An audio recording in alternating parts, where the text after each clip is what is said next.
Well, I'm a legend in the making, yeah. I know just what I'm made of, yeah, yeah. Oh, oh, oh. They say life is what you make it. Well, I'm a legend in the making. I know just what I'm made of. Oh, oh, oh, oh. They say life is what you make it, yeah. Well, I'm a legend in the making, yeah. I know just what I'm made of, yeah, yeah. Oh, oh, oh. They say life is what you make it. Well, I'm a legend in the making. I know just what I'm made of. Oh. And you know, because I'm super talented and dynamically handsome, I inevitably get asked the question, hey, does your wife ever worry about you cheating on her? And I said, no, my wife don't worry about that. Not because women aren't tempting. My wife don't worry about it because she made me believe it ain't possible. My wife killed my self-esteem. I was getting ready for this performance, looking at myself in the mirror. She stopped in the bedroom door and said, it ain't gonna even matter.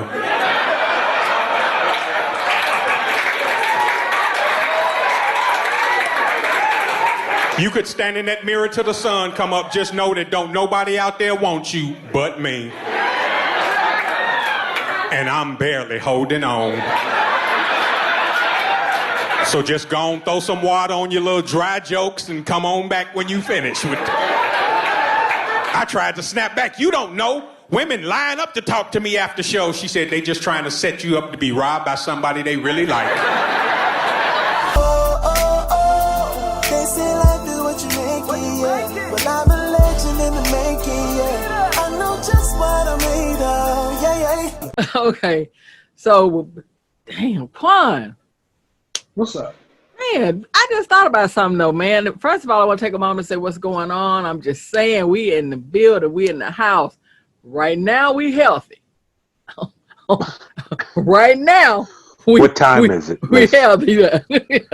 Check. Let me check the clock. Yeah. Right now, we healthy. So I'm just saying, it's in the building. I got a wonderful guest. Big homie Quan is here with us. Cherie's gonna come out later. She's not feeling too well right now. I want to send out, I hope you feel better, my sister. But most importantly, like I say, today is Thursday. But every day feels like Friday to me. And I feel bad saying that. But I think that's the one good thing. If you have to pick out a good thing about this situation, is that I wake up, take a shower, and be like, well, what am I about to do? And I'm like, oh, damn. Go back, lay across the bed. Go back, lay across the bed. Now, the thing about this is, you know how many years of work a nigga put in? I've been working since I was 12. And every day I had a place I had to be and a time I had to be. I was on somebody's time. On somebody's time. When a vacation come, I couldn't fully enjoy it because I know, man, even if it was 2 weeks, man, it's going to be up soon. Every day I'm like, okay, this is day 14. Now I'm on day 12. Damn, I'm on day 10. Day 14 went by fast, man. Now I'm on 10. Damn, 10, 9, 8, 7, 6. You can't focus. So now you have something where every day I get up and I'm like, oh, no, I don't. No, can do that tomorrow. And the messed up part about it is I don't like the reason I'm like this. Love being like this. Don't like the reason. You know, so with COVID, I'm like, man, why can't you just leave us the fuck alone so that we all just be friends? You know, if you just quit getting us sick and quit killing us, we might if you were like a human being, we might really get together and have a couple of drinks and talk about some shit. You was giving us $600 a week to everybody extra money. Right. You know, gas prices was down. Come on, we could really sit down with you and like have some real fun if you just like leave us the fuck alone in the way you trying to do this. Gas prices was down. They was giving away deep freezers. Food and not asking you no questions. You know, them people are unemployed. But I was reading the thing said, you ain't even got to go look for work. Shit. You ain't even got to fill it out like COVID, man. They were letting folks out of jail. But besides the whole can't breathe and dying part, Yeah. COVID had a couple of silver linings in It its had cloud. You know what I mean? even It had a couple of silver rainbows up in that motherfucker. Yeah. As I Yeah. say, if it was something that we could all sit down with, it had that entity where we could talk to it and say, I tell you what, just leave us all the fuck alone. You know what I mean? COVID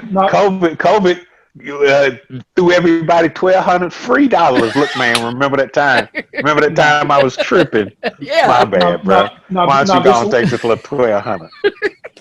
This is the way we should tell COVID. Like Puff Daddy said, tell your friends. My friends. Yeah.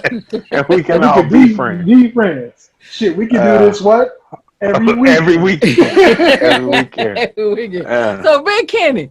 Yeah, my God. This is Big Kenny. Kenneth L. Johnson. Big Kenny. Comedy. All the damn time. All the time. And I heard you host a show too. Well, I co-host a sports and entertainment radio show every morning on AM 1100, and you can catch us on iHeartRadio /Atlanta AM 1100, and it's called a Sports Jock Show. Now, the host of the show played in the NFL 15 years. He's an offensive lineman, so it's amazing how it happened, man. I came in one day. You know how most talk shows may have a funny seat, and generally, if they don't have a standard person in the funny seat, like most shows do, they'll rotate. So this was just my day to come in as the comedic person today. You know, they were bringing in different people in the funny seat, and let's put this dude in it today, and it stuck. I was there for just one day, and now I've been there for 10 years. You know what I mean? Look at life. Look at God. Yeah, don't he do it, bro? Won't he do it? Won't he do it? Hey. See what he did? Just one day. I gotta say this about Big Ken. Ever since I started following on Instagram, or we started following each other, bruh, your content is some of the best laughs I will get throughout my day. Thank you, bruh. Like some of the best laughs. Some of the best laughs. But I gotta go ahead. No, finish what you were saying. I'm sorry. But I gotta say this right now. Now, I don't know if you heard the word called Zaddy, Zaddy. Right. That's what you're looking like right now, bro. All I'm missing is the cigarette with the filter. So be careful down there, because hey, some young lady may be watching. Well, you look like your dad. Looking good. He say Zaddy. They trying to get me to send them to Georgia Tech, bro. Yeah. I'm telling you this now. Some young girl call you a Zaddy. All you need is like that Usher. All you need is like that Usher song in the background. Let me tell you something. No, it's crazy that you say that, because Atlanta, one of the universities here in the Atlanta area, inside Fulton County, like inside the city, is Georgia State. And one of Georgia State's claims to fame is that it's a sugar daddy school, where a lot of the girls that go to school there benefit from, like they recruit sugar daddies to Georgia State, to the point they started calling it Georgia State, where it was that prevalent, and it was an understood thing. We actually interviewed somebody on the radio where they said, it wasn't like I'm trying to marry her or anything like that. I give her money because I got a lot of money, and so it's not a thing for me to give her money. And when I want to see her, she come by. And, it's like anything else. It's a convenience for me. And her, she gets the benefit of not having to worry about how she going to pay for her books. You know what I mean? And, but I just can't see. I think the great American poet, 8 Ball and MJG said, real dogs don't pay for cat. You know what I mean? Real dogs don't pay for cat. I don't see it. Not me. Boy, you still got that sauce in you, boy. Man, it never goes anywhere. It never, ever goes anywhere. Can you tell me something I've been wondering? Yes. Because, I've always wanted to do that comedy thing. But what's the funniest thing that you've experienced? It sounds weird. while doing a show or right after a show? Something that made you go back and say, damn, I wish it had happened before I went on. Man, I'm telling you, it. I would have to go through. I mean, I've been doing comedy 22 years now, Yeah. so I would have to go. I mean, I've had experiences in different countries, from Europe to the Caribbean to Asia. You know what I'm saying? Mm-hmm. I've been coast to coast, so I would have to come up with. I've seen stuff like comedians pass out while they on stage. D.L. I've been Hughley on. the other day, man. Yeah, yeah. I've been bitten while I've been on stage by somebody, by a woman. Really? Yeah, white girl. Was in this all black club, and was in the hood. You know what I'm saying? And I ain't really tripping on that because I'm from the South Side of Chicago, so I was comfortable.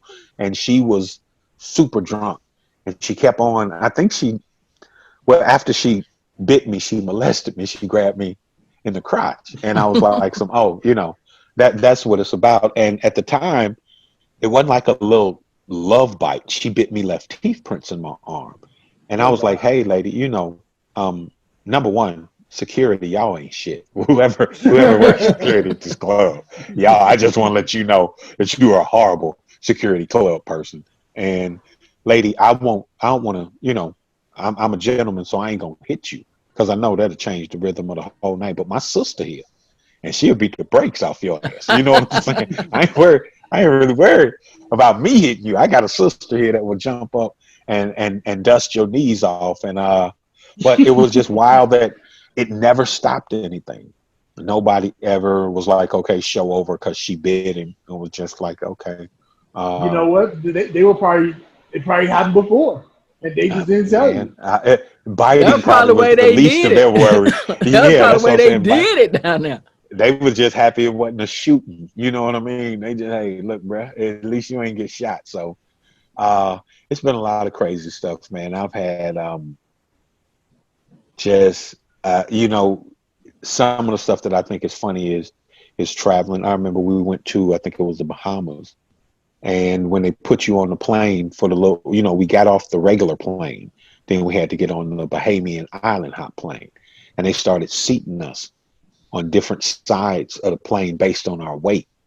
And I was on some, oh hell no, bro. That sounded like a paper plane. Like you mean to tell me that if me and my boy get on this side, the plane gonna fly sideways? And they were like, yeah, that's what we saying. And I was like, but we were there then. You know what I'm saying? Yeah. So And you had to get to the next destination. yeah, we had, and then so on the way back, we were like, they said you could take a boat.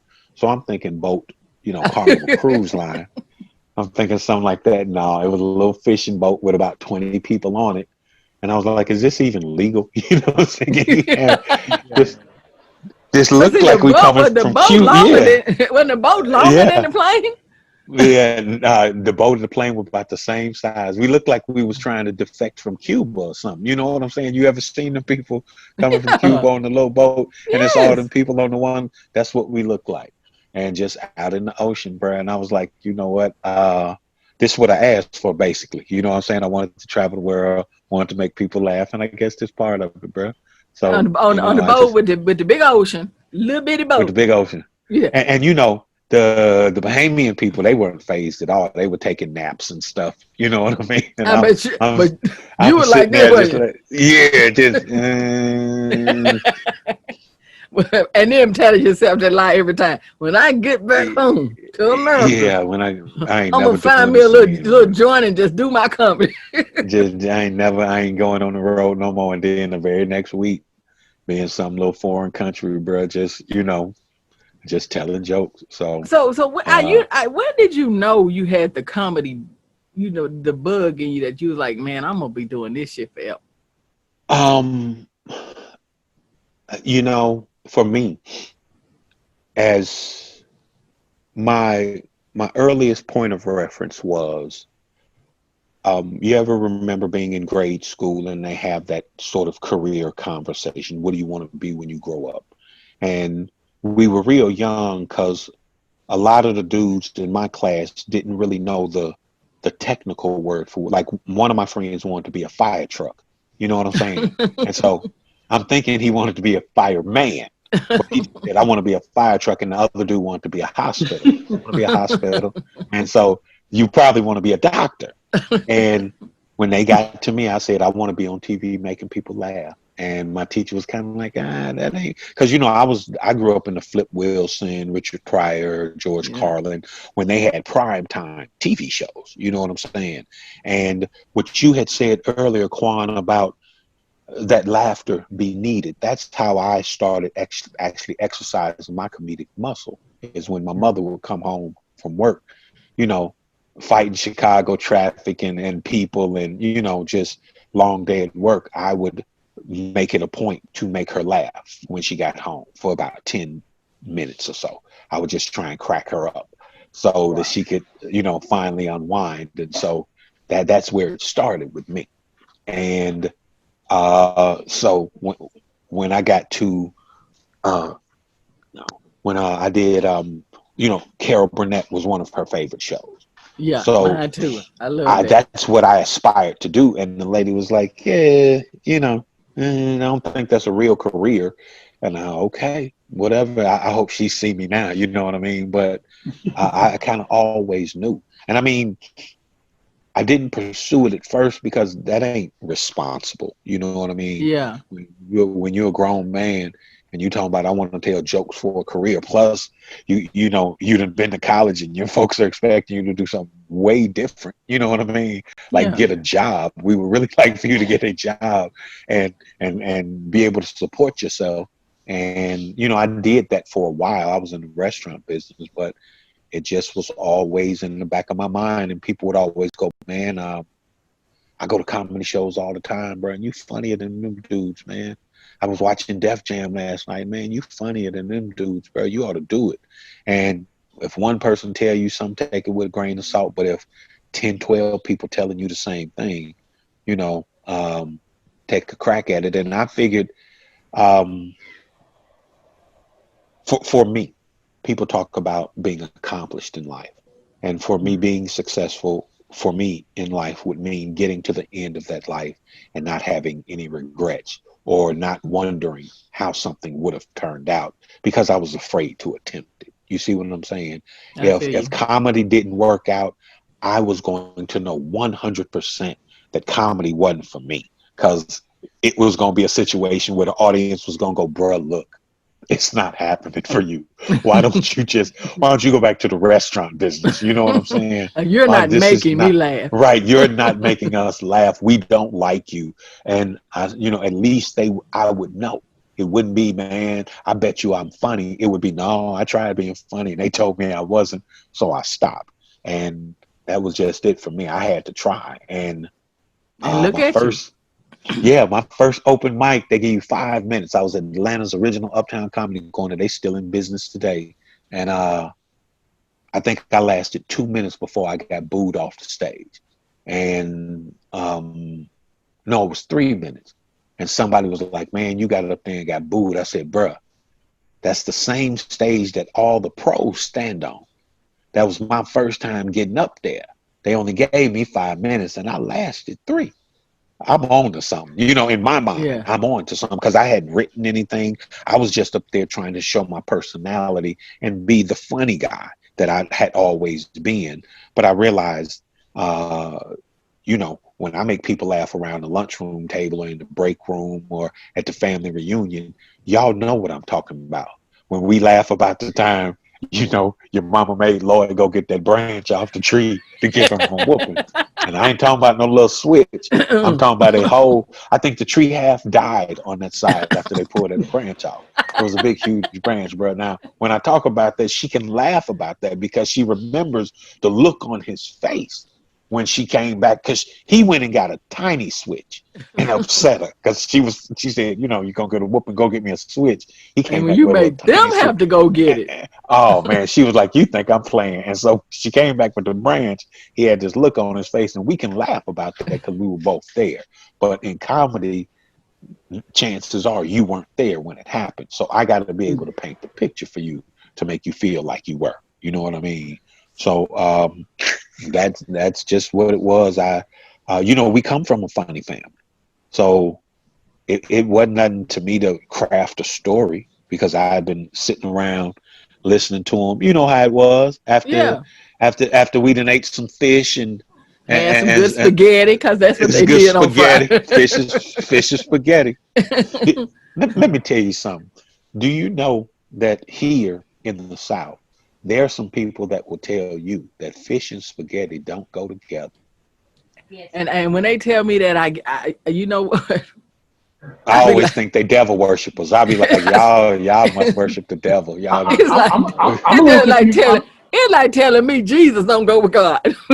that's what I'm saying. I'm a little confused myself because for a minute I was just like, okay, how does chicken spaghetti go together? But I got that combination, and then I I'm don't. just like, I just They can't. don't I serve wish them mixed together. It's you fry the fish as a fish side side to the and you make spaghetti. Now spaghetti. the spaghetti comes with the meat and the veggies and Yes, all of that in yes. it, and yes. then the fish is a side to the That's right. spaghetti. And saying, and you are right because my wife, when I fixed spaghetti, and she was, and I made a salad, and then all of a sudden she said, "Well, it's time for us." See, that's I gotta fry my fish. And she was like, "Why are you making two meals?" And that's what everybody says. Why are you wasting two meals? And we were Yeah, like, no, this just the one. We bought this to go together. yeah. That was the whole Would you tell plan. them, Kenny? Tell them because you out there. Every time you get a chance, say it on loud on stage to the I'm people gonna that don't try and tell them. understand in the South. When They they don't had fish understand. Friday, we didn't have. Sometimes some people did have. They wouldn't buy it. They had the fries and that. We would have probably some hush puppies, but the point was you gonna have spaghetti. That's Friday's meal. Mama fried fish and made a big pot of spaghetti. And everybody ate, and then they throw a little salad in there with some bread. Yes, And after that, it was time to get your ass out in the yard. Y'all eat and and go get your run ass it out in the off. yard. Go run it off. But Get we your could ass go out in all the day yard. because Kenny, we used to do some stuff down there in that little small town. We see, don't let us go play Man, hide and seek or remember Mr. Ned across the street.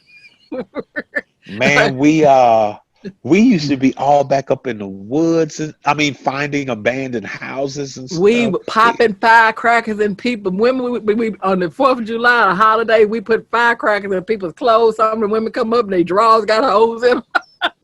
We did some crazy stuff. I was about to say, I don't think some people knew who had done it until right now. You We know what I'm just saying? told her the shit. We subject to go back home and get whooped. Get our Like, ass. right. And they be holding them up. Oh, you remember this? You know that Goddamn them old holes in folks my keep their drawers. shit because the old folks keep their shit. That's the truth. They hold on to Old, stuff. I knew I was old gonna crusty find out ass one day. draw. Yeah, should have held them till we found the damn. I didn't even want to die till I found the kid that did this shit. That's terrible. How you But gonna look, hold up some old crusty ass grandma drawers with Hey, holes like you in say, they them? be ready to cross over then. I done caught your ass. I can go on I can home go now. on home. There, Kenny, let me ask you this: is there ever time you don't want to be funny? I mean, because I keep in mind, I look like Juan. I follow you, not just Uh-huh. because we're family, because you're talented. I follow you, and I'm like, like you're out. At one point, you were like somewhere, you had a day here, day here. Uh-huh. And do you ever have that day when you, because that it's your career, but luckily it's a career you love doing. But do you ever have Well, that when you wake up that evening or that day, know you got to go do the show, and you're like, man, I'm not just feeling it right now. uh, you know, Dion, I have a rare ability to turn it on and off. You know what I'm saying? Mm-hmm. Um, my mentor is a lady named Barbara Carlisle. And one thing that she told me that I'll never forget is whatever's going on with you ain't got nothing to do with them people in the audience. They didn't come here for your problems. They didn't come here for your issues. They came here for you to make them laugh. Now, trust me, if you on stage pitying yourself, it's somebody going through some shit in that audience will make you cry. You see what I'm Yeah, saying? Will feel make you. your hair turn white, and they're trusting you to relieve them of that for just that short amount of time. So always give them a show. It's a Now, whole bunch of days where it's not it's, you might be feeling sick. You might have things going on. You might have loved ones not feeling well, financial pressures. Mm-hmm. It's regular life, but your job is to make people laugh. And now, like, especially in these times, a lot of people ain't finding shit funny. You know what I'm saying? So you all are, you're in front of people like, yeah, man, I know we got a pandemic and a lot of racial injustice and police brutality and and Yeah. people is dying, but knock, knock, nigga. You know what I'm saying? Yeah. Now, And now, you're Ken, right. And that's what you do. So I've accepted the responsibility that that's my job. Like there are some days that I'm sure the people who do anything, Yeah. traffic cop don't want to be at work that day. The mayor probably Yeah. have days where she go, oh, here we go with this run the city shit again. And but that's my hustle. You know what I'm saying? And I'm gonna have to go out and apply myself to it. So but I think it's more difficult when so much is going on and people are almost too traumatized to laugh. You know Yeah. what I mean? Like in these times, like, Atlanta had riots and stuff like that. And then we would go to these comedy shows right around the corner from where they had burned some of these buildings. You know what I mean? And you're trying to make people feel like they don't have to think about that for a minute or like it's okay. And we still smell the smoke. You know what I'm saying? So did So, you address the elephant in the room? oh yeah. Oh, like me, I was on some welcome to the comedy wheel of death. You don't never know what you're going. We can get COVID. We might leave here and get shot by the cops. You know what I'm saying? We don't know Yeah. what the hell we gonna get. now, Downtown Ken, Atlanta, bruh, it's just the wheel of death. And now we all understand that yeah, there is a degree of seemingly danger here, but Yeah. we ain't gonna trip tonight. You know what I'm saying?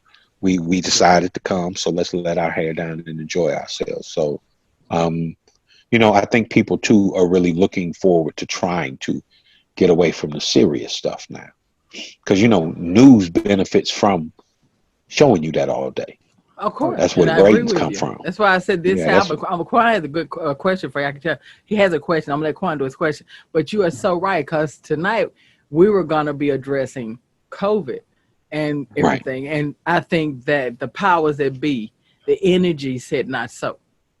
You get what I mean? Because right, we have a right, comedian here right, in front of us. So I right, always, I'm learning. I'm learning. I don't want to say always. I am learning to let the universe and for me, because I believe in God, let God lead me to where right, I mean, I'm gonna do everything I'm supposed to do, but when something goes like you said, if you want to make God laugh, tell him your plan, right, because he has a master plan. And so right, if a right, plan is going a different direction, when I get to that, when I say this, I just say, okay, God, let me just let you take the wheel. But right, where I right. arrive at is better than where I thought I was gonna be. Well, I think one of the things about faith is being willing to accept the one truth. So the one truth is that uh, God's in control, and everything that you do has been preordained by Him. Whatever spot you in is exactly where you're supposed to be in this moment. You know what I'm saying? So if I had planned to leave the house 10 minutes ago, but I end up leaving 10 minutes late, I really can't be frustrated with that. This is obviously God's work because He in control, right? Mm-hmm. So I just try and accept that when things don't go how I had planned them, that is part of trusting the process, because it still may be frustrating and I may not understand why it didn't go my way for a great deal of time. But eventually that reveals itself. You know what I mean? Mm-hmm. I So, know. very good. Quan, you wanted to ask Thank a you. question. Yeah, you were mentioning everything particular about bless you. You were mentioning in particular about just thank the you. mentality you up in, the mentality you would need to have to kind of separate, you being the comedian and also what your life is. Do you feel like right now with the athletes, in particular with the NBA, in particular with different sports, or just any kind of entertainment in itself, do you feel like that's the struggle they're having because they're wanting to put everything aside to be on stage, but then they're struggling with everything that's happening outside? Well, I tell you, it's particularly with athletes, a lot of what's going on, say politically. Now, what's going on as far as the pandemic affects us all pretty much the same. if somebody gets sick, they're afraid that this could be fatal. You know what I mean? So we've seen, I think it was DeMar DeRozan, his mom passed away from COVID-19. And now the Brooklyn Nets have about 7 or 8 players out of only 15 on a team that have tested positive, and they're trying to do this new NBA reboot thing. So the people who want to play, a lot of times you're wanting to play because that's what you do. You know what I'm saying? There are times when I might have some stress in my life where the stage is where I get away from the bullshit. You feel me? I'm up there for, this is therapy for me. Excuse me, it ain't got nothing to do with the audience tonight. It ain't got nothing to do with the paycheck. I just need to vent. And this is my platform to do that. And now it may be funny, but I'm going to get it all off my chest in this hour, 15 minutes that I'm going to be on stage. Now, some people would see me doing what I naturally do, being on stage or playing sports, and be angry because they feel like that's not important enough right now. You should be doing more important things. You should be shining attention on these issues. You should be drawing attention to the plight of this community or that. And you just might not be a political person. Like we interviewed Michael Jordan's high school coach. And a lot of people that criticize Jordan for not being vocal when it comes to issues of police brutality and things like that. Well, his coach talked about how he had sent several students from that school to college. He had built them a brand new facility. You know what I'm saying? He had bought them uniforms and made sure that those who might not be able to afford to play sports didn't have to worry about it because it was funded already. Now, he didn't send out no press release. He just did it. So some people may not be frontline people, but there's one camp that wants you to be vocal and do all this other stuff. And then there's some people that feel like just because it's basketball or professional sports, you owe me to risk your life. Come on, man. What you mean you scared of contracting a disease that might kill you? You know what I'm saying? Bro, you better shoot that jumper. And you're thinking, well, no, you know, it's not that serious for me. So sometimes what's going on outside, you have to balance yourself in the middle of all that. Because you don't want to seem insensitive, you know what I mean? But you, like I said, you can't be too rigid either, because I still have something that I have to do. I still got a job to do, and a lot of times, you a sports jock, so yeah. And a lot of times, this just how I find my balance. You know, dude, my man that played football for 15 years. Some days that's where he found his balance, with dudes hitting him and falling on top of him, and you know, people screaming and shoulders getting dislocated. This normalizes me. It takes me away from all of those concerns, even for a little while. I mean, you'll come back to them, but you know, so for people to always kind of you can't be so affected that you can't do your job, but you can't, you know, when you go home, it'll still be there. So you can't block it out. And sometimes trying to run from it mess with you too. You know what I mean? When you're trying to ignore, like, you know, you see a situation like a George Floyd. Yeah. That is something that you see Rashard Brooks. I purposely tried not to watch those videos because I got to go to work tomorrow morning and be funny. You see what I'm saying? So if I absorb this, it's going to affect my desire to be funny. It's going to affect my willingness to find something funny when right now ain't nobody else laughing. So, you know, sometimes that's you got to protect your space by disconnecting from some of that stuff, bro. Well, listen, you mentioned that right now you guys are kind of on lockdown in a way again. How does that, I know you still have to go, I know you have to do your show every morning. That's great.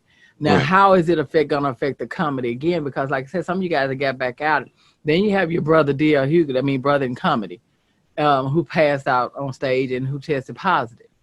So how does this work? Because as we were talking about a while back, you came on with a test run with the show with me, and we were talking. COVID was just starting then, and I don't think we were we were just starting to be on lockdown, and so basically that is the relief. And I was happy because when it seemed like we were opening back up, because I knew people like comedians and different ones could probably start trying to ease out in places, and even if it was outside or 6 feet apart. So how is that going? What do you think is going to happen right now? And you in the ATL? Well, I've actually been fortunate enough, in that my reputation here in Atlanta has been so strong that when they opened back up, I was one of the first talents that they called. And to be able to open back up, you had to be compliant. So when you get to the spot, they hit you with the temperature gun. You have to sign the release form. There's no sitting yourself.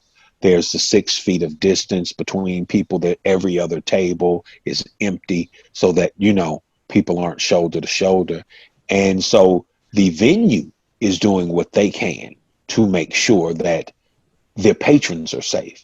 But once they get inside, the patrons just doing what they've been doing. You know what I'm saying? Like I was doing a spot Thursday night, and they in there sharing hookah and, just all. And I'm not talking about each got their own filter. I'm talking about you smoke the hookah, you pass it to me, I smoke the hookah, I pass it to them.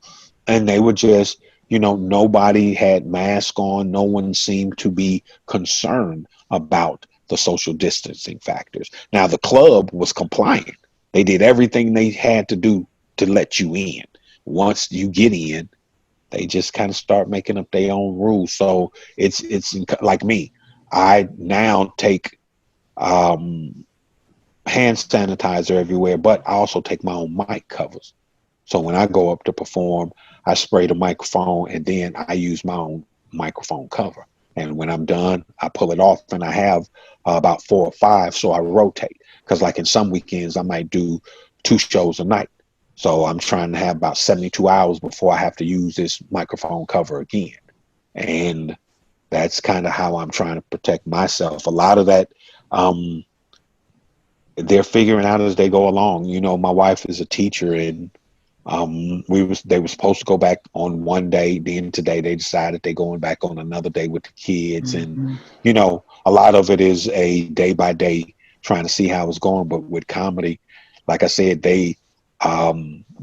once people get inside the spot, I guess it's what you remember. Remember back when you used to go out, how you used to act. It's that muscle memory, I guess, because once they get into place, that they start acting like they used to. And and as you see, now we got the spikes. Well, Ken, I could say the same thing for whenever we do shows live in particular. I know that some people do ask about, okay, are we up to this standard, that standard? And one of the things that's interesting about, being on live radio like you and all that is that, they consider a lot of what we do essential business. I remember even the documented form that came from the state of California stating that, our radio station, our show is essential business. We just have to make sure that we uphold the standards of, cleanliness and everything particular for that. Even all the way down to the microphones. Like you were mentioning how, we have to literally either bring our own mic cover or clean the mics to a certain degree. And right, and we do both at my show. I have mic covers for every microphone that I use, and we got those release forms there at our radio station too. Like, hey, look, we know y'all doing a radio show in our network, but if you get sick, that wasn't us that did that. That you the one decided to be a broadcaster. You know what I'm saying? So you the one decided to come up. Yeah, you the one wanted to be on radio. So now that's what we're dealing with right now. So man, and I think for me, that's the kind of unfortunate part about being in business is you got to find a way. Like I said, you don't want to seem insensitive, but it's about money for me. So I can't get sued because you got sick. And it's not that my concern ain't you getting sick. It's just that that's not my first concern. I don't want you to get sick, but I don't want to get sued more. So a lot of people are making those decisions that put the responsibility back on you. Basically, you're saying your job is you're doing your job, which is coming out doing comedy. Right. If I decide I want to come into the spot to listen to you, that's my decision I've made. That's your decision. Where I could have made a decision. Right. You and if you get in there and later find out that you contracted COVID in that venue, you signed the release. You signed the release. That you knew that there was a risk. That's what happened with 45 with one of our representatives, Kane. Remember, Kane was at Herman Kane. Yes, he was speaking at he was there at the Tulsa rally. Yeah. Yes, he's in the hospital here in Atlanta. That's what I was saying. And see, now we're not gonna stay on that long because we're gonna let that happen. The day was meant for us to have some laughter. But I'm gonna make this statement because it's a funny statement too. Now he had a lot of negative to say, not trying to say nothing. And on top of this, you right there in the forefront with no mask, doing everything that someone else is saying for you to do.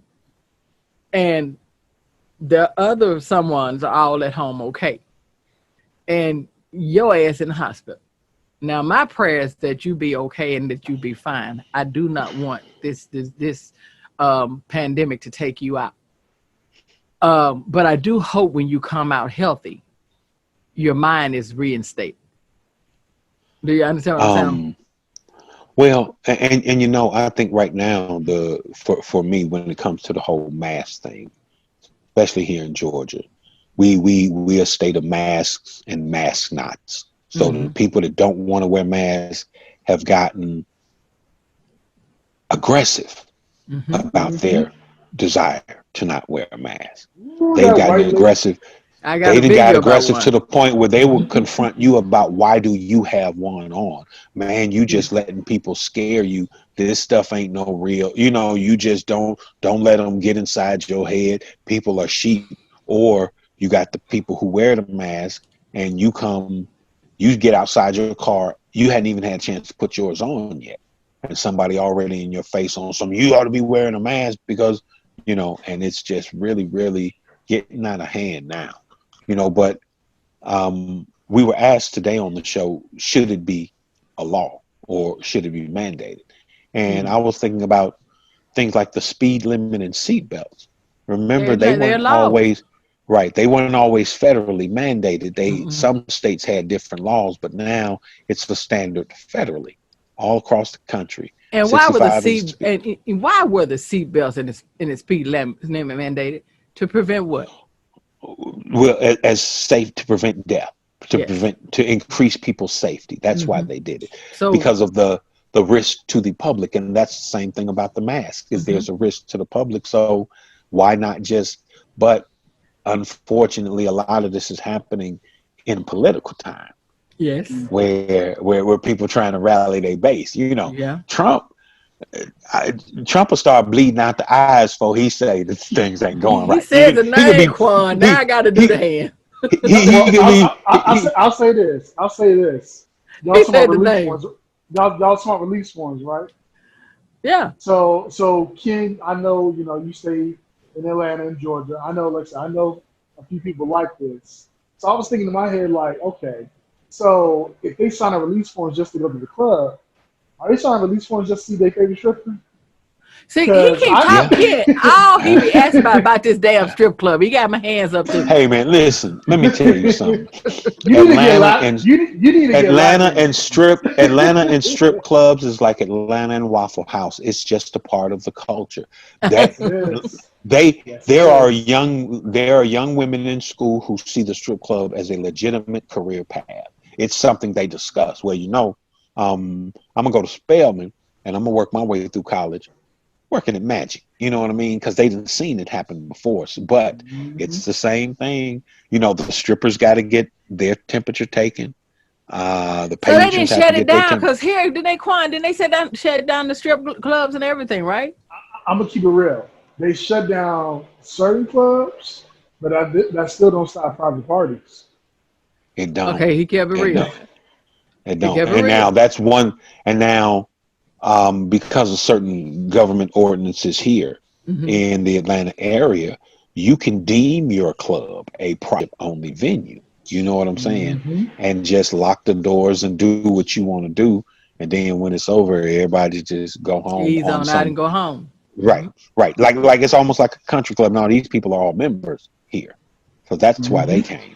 It's not a open to the public kind of thing. Yeah, it's like a home. Like they can't stop me from having 25 people in here if I want. This is my home, and these are all my family. So I invited them over. So then they like, well, if y'all get COVID, then y'all lock your ass down in there together and be happy. So I feel you on that. But listen, we could talk to Kenny. I didn't realize that, but dude, it's so good to have you on the show. We could talk to you all night, but I can't let you go without you giving us a little bit of comedy, just a little bit of fun. Well, you know, when we talk about funny, some things that I've been talking about that I find funny, I try and find funny from regular things in life. So now we're talking about the COVID now. One of the things that I think COVID did was it exposed, it helped people in a lot of ways. Now, some of the ways that it helped people is it helped them realize certain things about themselves, being more honest with themselves. Now, a lot of us been lying to ourselves and trying to tell ourselves that if we had the opportunity to sit at home all day, even if, especially if we could get paid, we'd love that. You know what I'm saying? If I could be at home with my kids all day, I would love that. Then COVID came along and you was 3 days at home with your kids and you was ready to kill them bastards. You see what I'm saying? You was ready to send them back to school. You had convinced yourself that you hated that lady at Human Resources at the job. Then COVID came along. Now you on the Facebook trying to friend request it. You know what I'm talking about? talking about what's good, sis. And she like, did you threaten to burn me alive? Like, now you talking about what's good, sis. Here, you know, a lot of people got kids in school, and the silver lining of COVID, you have to understand, everybody got passed this year. This is the year that everybody went forward, and now because of that, man ain't gonna be in the third grade for the fourth time. You see what I'm saying? man gonna go to fourth grade finally. Man going to fourth grade. He 12 years old. Good job. He 12 years old, but he getting all smiley faces this year, and it was because of COVID-19. Smiley faces and gold stars. And that's what I'm saying. And you know, man, he clean cut, he well mannered. This, yes, ma'am, no, sir. But you put a page in front of him with some words or some numbers, and he gone. You know what I'm saying? That man just black out. He just black out, and you got COVID to thank. Okay, man, going to the fourth grade. Now we'll figure the rest of it out later, but at least he passed fourth grade bound right now. That's all that matters, man. That's it, man. I'm telling you. So you know, you gotta, and like you said, it ain't. We don't be wishing bad stuff on nobody, but anything drop gas prices to $1.26 a gallon. Come on, man. What I wish is I had my barrels, man. You know what I'm talking about. You know them barrels they used to have back home. See, because they be trying to figure out why the hell she pulling up with this big truck with 8 barrels on the back. I don't know if they allow that anymore though. You can't just store, you know, like our folks used to store a winter's worth of fuel, right? In barrels on the property and just like you store wood. Right, boy, get away from that. And get that match away from that, boy, you gonna blow us up. Right. Y'all better get away from that damn barrel with them cigarettes. You're gonna blow the whole place up. And I don't think they let you do You don't think it's legal no more?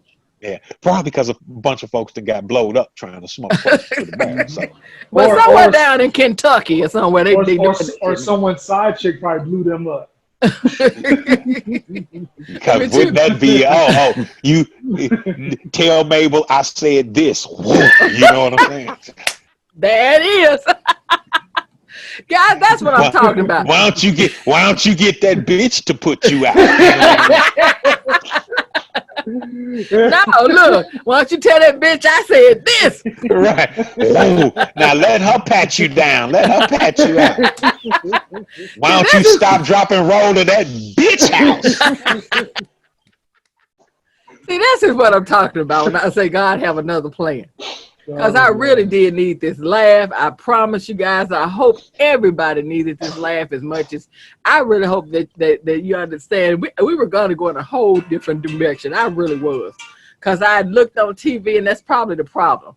And I'm looking and I'm researching, and I'm like, and Quan, no, we had, during the riots and different things, we had kind of was like, man, this stuff going to come back. And then when I saw they were opening up restaurants, and I saw southern states that are 45 proud, you know, and especially with their governors that are just downright following everything this idiot is saying, then I said, oh man. So when I watch it, I got family in there, and we quite all know we just watched my mom battle COVID, my brother Kevin battle COVID,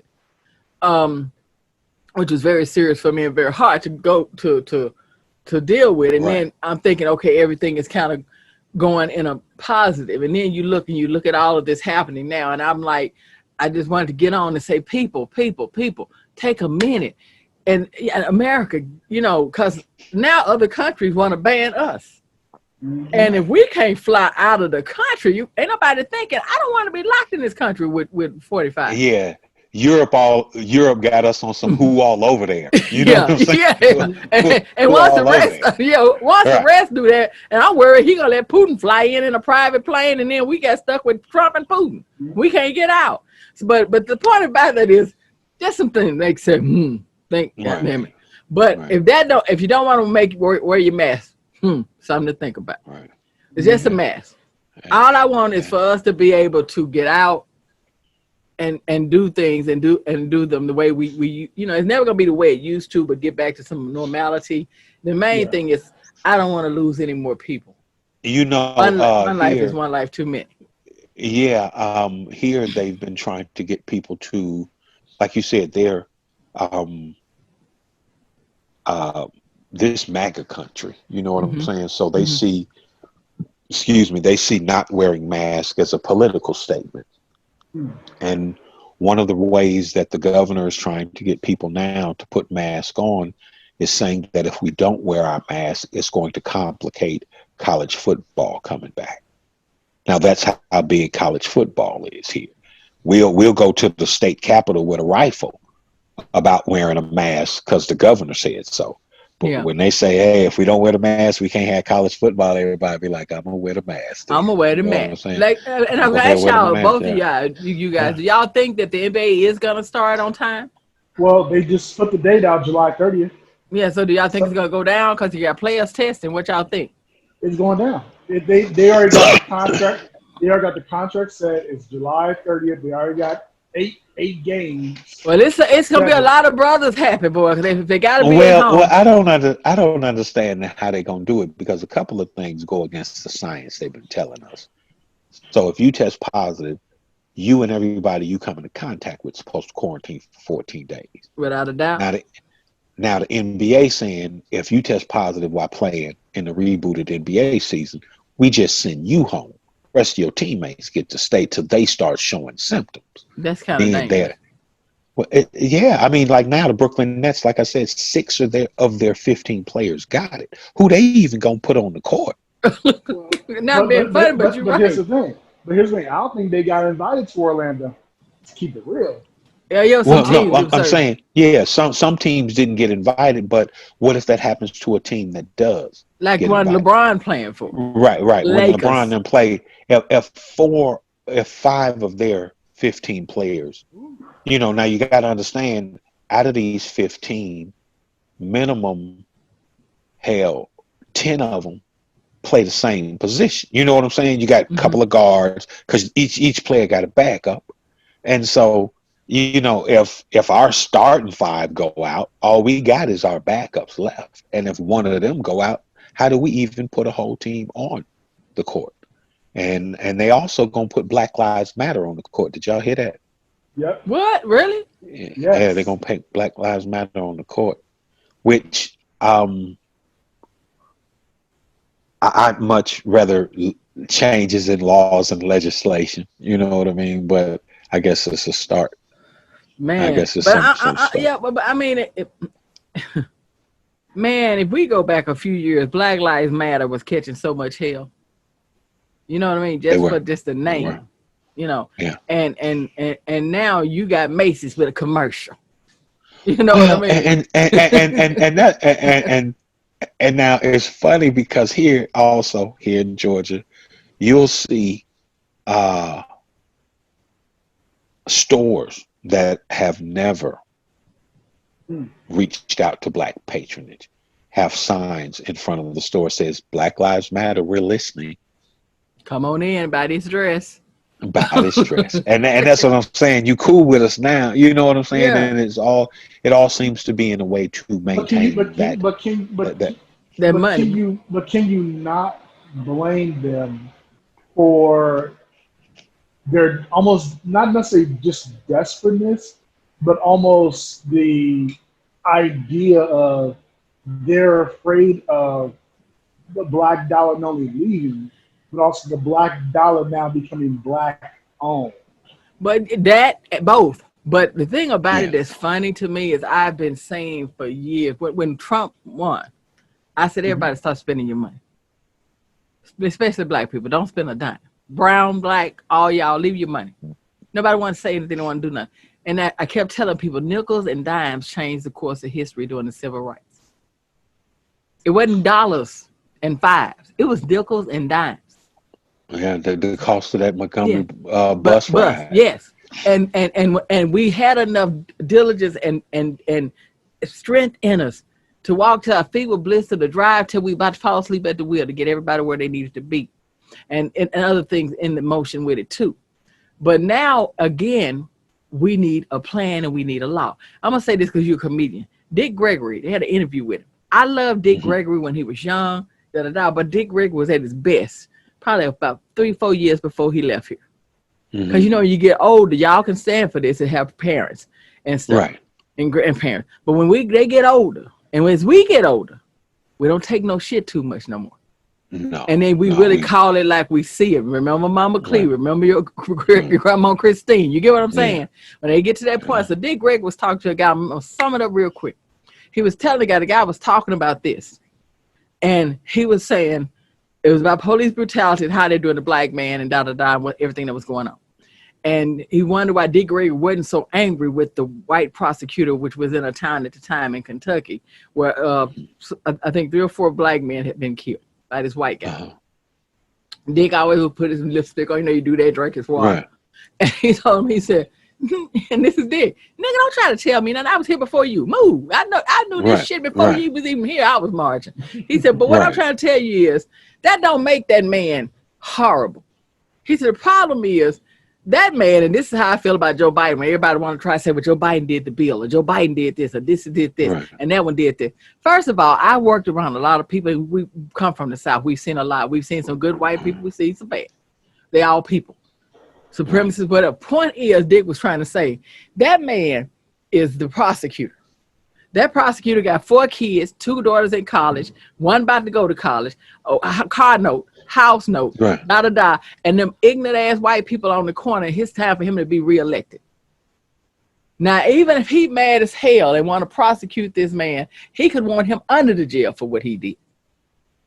His decision is going to be based on family and career of this man.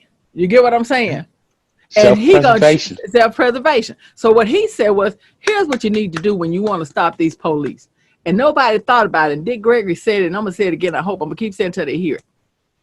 He said, give them insurance and license, just like you have a driver's license. He said, what? And boys like, what the hell are you talking about? He said, shut up and tell you, damn it. I know what the fuck I'm talking about. He said it just like that. He said, I'm betting on, I want to know if you hate me more than you love your family.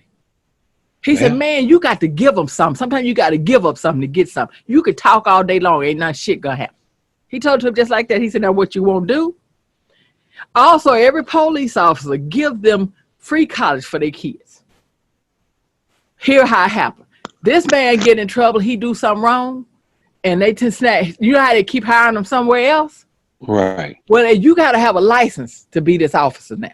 And you got to have the insurance. The insurance is to cover the person you kill. And if you can't be insured and you don't have a license, you can't go somewhere else to get a job. And if you can't go get that job, you're gonna lose your kids' college. You Chance to go to got to college. be bonded. Yes, and you're gonna lose your paycheck, and you ain't gonna be able to go find another job. So, like he said, I want to bet on you loving your family more than you hate me. Well, you look at that nigga and say, you better be glad Billy got to go to college next year. Boy, I swear. I don't know how to tell my wife we won't have the money. You get what I'm saying? I swear. Because if it wasn't for that, you'd be a statistic. They tell me that wouldn't work, though. In my opinion, it would. So, anyway, Kenny, Quan and I love having you on. It's good to see my baby Quan with his hair done. He said with his hair done. Yeah, Quan been trying to get himself right. You know, Quan about that now. He about making sure he lined up and souped up and stuff. I had to watch his ass. He like, he talk to them strip club, who know. But look, Kenny, Quan gonna say something to you too, but I want to thank you for more than one reason. It's for the love. Yeah. You know what I mean? Like you said, when you say genuinely for the love. People don't know that me and Kenny do talk. We do say, and we not ashamed to say, we love each other. Yeah. You know, and I don't know when some people call each other cuz and stuff like that, but we blood related, like we grew up together, folks. Yes. When I say we family, we ain't just family because we cool and work together. We've come from the same tribe. Kenny probably could tell y'all some things, but when I really had the little pretty dresses on it. You're my morning star. Boy, she used to sing Natalie Cole, boy. You remember that? And I love, man, used to stand on the porch, recorder. And she would stand on the porch, and we would stand in the yard like an audience. And she would come out the door, and we would clap, and that music would start. Dun, dun, dun, dun, dun, but my notes wasn't that bad. Tell him, Kenny. No, you were doing your thing. Just, and she sang the whole song, and we would clap, and she would bow, and we was. Kenny being humble, because Lloyd would want to pick with me. Kenny was a gentleman. He always has been. That's the truth. Lloyd was the dude. Lloyd was the dude in the audience cracking jokes. Yeah. How long we gotta go through this? He's not lying. Kenny not lying. Kenny was always the gentleman for real. Lloyd and Derek. Well, I appreciated the fact that you was willing to get up there and do that. You know what I'm saying? Because it wasn't just your family; it was the other kids from the block too. You know what I'm saying? From the street, they came and were watching too because it was a thing. She finna come out and sing Natalie Cole, and you did your thing, man. And so that we family like that, grew up together, family. So the love has always been there, and now the sense of pride that I have in watching you do what it is you do as well as you've been doing, it really means a lot to me, Dion. And I love you, and I appreciate you always including me and thinking about me, baby. Please think about it. I've been watching, man. I was like, because when Kenny first went on, I was like, nah, we knew he was funny. We knew Kenny brought the funny from a little kid. I mean, because Kenny a little bit older than me, but not far. But Kenny brought the funny. And he said it's in the family. If you put Kenny and my brothers together on a good day, you couldn't breathe. Bruh. You couldn't breathe. And I tell people all the time, I'm not the funniest one in my family. I'm just the only one willing to get on stage. My whole family. I got a hilarious family. I'm talking about, oh man, make your uncle stop. Make him stop, bro. I can't breathe. I can't breathe. Make him stop, bro. And he be steady going. You know what I'm saying? Everybody in my family just really funny people, man. And that's why we always love to come together, because we had the family reunions, the little barbecues. It was a fun that you can't describe. And I feel like we were divinely favored with that. And still are. And still are, because I keep that alive. I keep that alive still today. So we could go on. We got Mary Louise, we got Vicky, we got Irma Jean on the good day. You know what I mean? That's funny. We got Polly. Don't get Mary and Jean talking about stuff that her and Polly and all. Oh my God. Oh my God. Some of that stuff I don't think I'd be needing to hear. Like, I'll be like, that's enough. I don't need to. You're supposed to be my mama now. I don't need to know you like that. Yeah, I don't need to know you like that, mama. So, homie Quan, tell the people real quick what's coming up. We know they said they're going to be playing. They're going to play. We're going to see, Kenny. We're going to see how long. I don't think that I'm going to predict. I want you to follow up on it, Kenny. I think the NBA going to get started and get stopped. I think they're going to, if they start, I think they're going to start and have to stop too. That's what you think, homie Quan? Well, I think they're going to not only get started, I think they're going to finish. I think that Also, a lot of teams been making moves, even during this time. So a lot of people been getting healthy too. The Warriors, been kind of benefiting from this Yeah. break. So even though they didn't get invited, letting their bodies get right. Yeah. Yeah, healing. Having time for some of the players to heal. That's the part I'm looking forward to is now all these little lingering injuries are gone. For a lot of people like Anthony Davis, LeBron, the others. So I'm curious on how hard the paint they're going to go. So I'm very curious about that. Yeah, But and now quick, even if they stop playing, that first series of games is going to be a whole lot of action. yes, Oh it yeah, will be. oh yeah, Yes, because it it's will a lot of injuries like, ready to get back out there, and the main thing it's gonna be a lot of happy house. So them arguments that was going on in the house, all that shit gonna stop for a minute. I can block you out now. Yeah, I can block you out. Hug gonna be like, baby, Game on. you done had Game on. 1, 2, 3, 4, all these months. Shit, and all the And sports I'm gonna betting, sit here and watch this damn game. I'm finna watch the game. all the sports betting that's gonna be made too. Yeah. Oh yeah. It's gonna be Yeah. on. It's gonna be. They gonna start it because And it those can't not. are some of the reasons they really wanted to come back. Yeah. To get that money. Yeah, So. and some of these wives begging on to come back because you ain't asked me how I've been doing, and I done got so sick of your asking me what I'm doing. I'm doing the same damn thing I'm doing 3 months ago.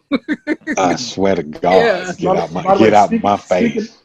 By the way, speaking of money, and what is the update I got to give y'all is this. So I've been all deep for these last 2 months into economist talk. So I've been watching different economists within the U.S. Treasury, all this. Be ready for some big financial shit to hit all across the board, from your rent to your entertainment to cell phones to the next stimulus check that could be $2,000. Also, if you got any kids that just hit 18, they get a stimulus check. So I'm telling y'all now, if y'all have not been following any economists, do it now, because there's some money that's about to happen. Like July is gonna be a big month of money changing hands, and it's going down. So just be ready, and be ready to get that money, because it's it's a lot of shit going down. Not only y'all when Quan tell it be real. That's why I got him here. He giving Quan from Inglewood tell you what's good, and he be on point. Because Quan be researching and looking. I'm about me some Gap stock. I'm finna give me some of that Gap stock. Y'all, Kanye West, any damn thing he get into, I'm following. Because y'all motherfuckers claim like y'all don't like him. But every damn time Kanye touch something, it turn to gold. So Gap, I'm looking for some stock. And now what I didn't know when I heard that he got involved with the Gap is that he used to work for them as a teenager.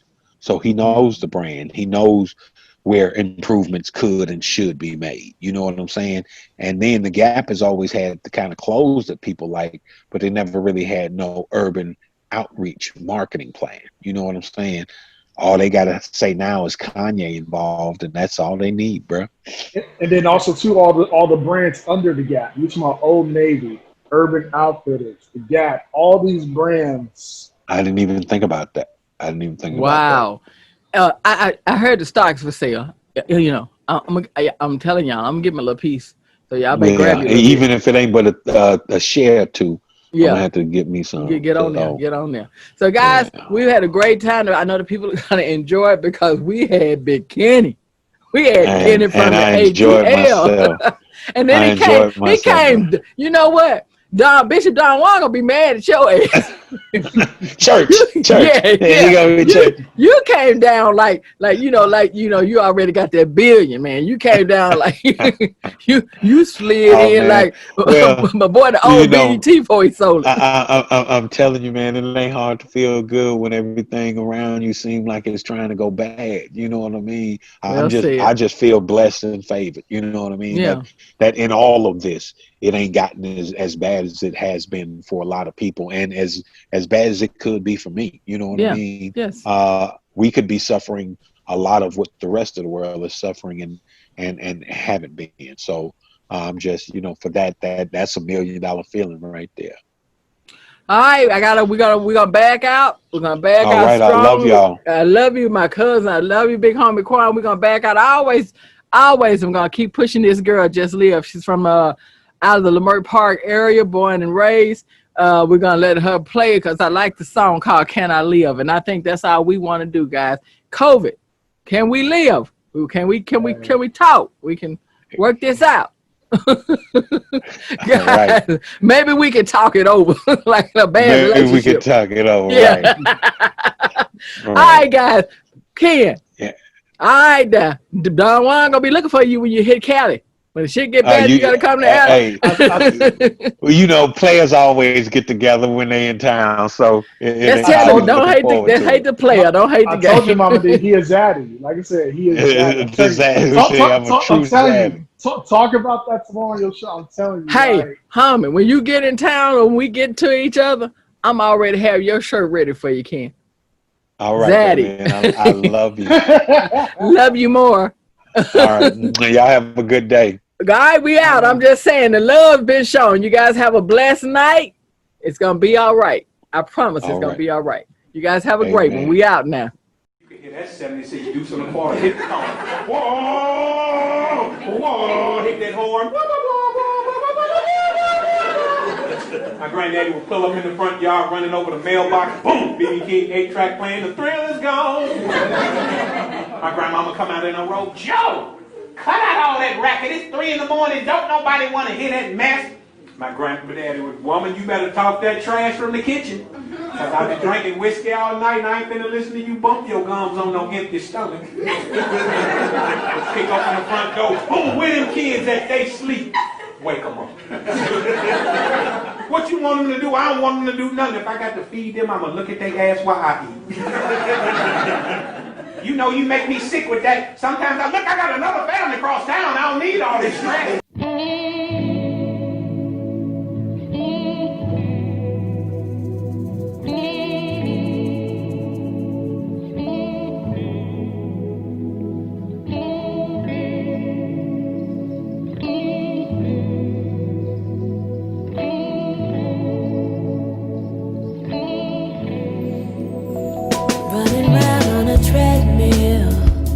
This ain't life. Turn around like a cartwheel. No, this ain't right. No, there's gotta be more than the rat race. Gotta be more. Who said we were lost in the first place? What makes them sure? Never been here before, so I'll never be the girl that I was. See, I'll never use the past as a crutch. Seems like right now might really be all that I got. Currency right now is my dreams, my love, my art. Can I live? Can I live? Can I live? Can I live? Just live with me. All I wanna do is, I'm just saying, all I'm trying to do is live, yeah. Love, fear, self-doubt, and self-deprecate. With a heart on my sleeve and a dream to chase. In a world, in a wood, in another time. Deep breath, fresh air, and a crystal sky.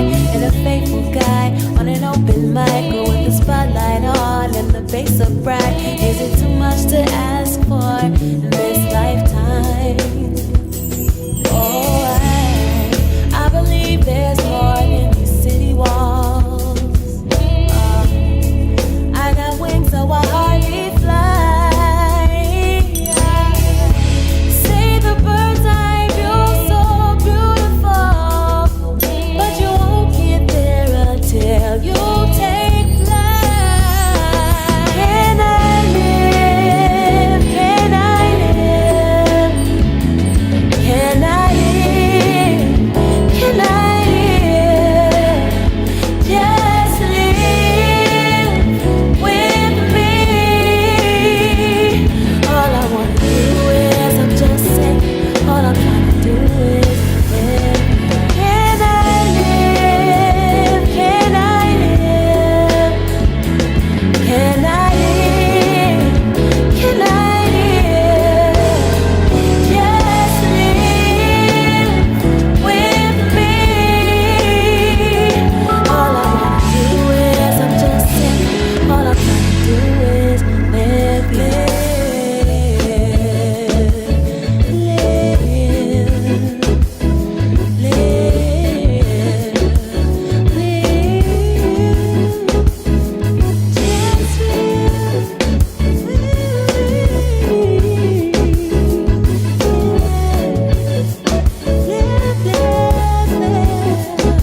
what you make it. I'm a legend in the making.